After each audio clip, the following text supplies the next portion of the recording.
নমস্কার দর্শক বন্ধু, আমি শ্রী প্রদীপ। চেম্বারে যাওয়ার পথে আমার চোখে পড়ে গেল একটি গাছ। এটিকে বলছে বড়ুই গাছ। ভালো করে দেখুন গাছটা, এটিকে বলছে বড়ুই গাছ।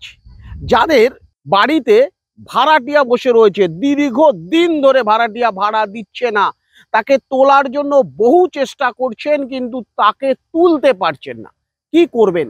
যে কোনো অমাবস্যা তিথিতে এই বড়ুই গাছের শিকড় তাকে তুলে নেবেন, তুলে নিয়ে একে কাঁচা দুধ দিয়ে শোধন করবেন। শোধন করার পর অষ্টগন্ধা এবং শ্বেতচন্দন লাগানোর পর যেইখানে আপনার ভাড়াটিয়া বসে রয়েছে, যে ঘরটি ছাড়ছে না বা আপনার জমিতে বসে রয়েছে সেই জমিটি ছাড়ছে না, তার নাম করে ওং উগ্র ভৈরবায় স্বাহা এই মন্ত্রটি 11 বার অভিমন্ত্রিত করে আপনার মনস্কামনা জানিয়ে ভোলাদেবের কাছে আপনি এটাকে গাছ সেই বাড়িতে রেখে দিয়ে চলে আসুন।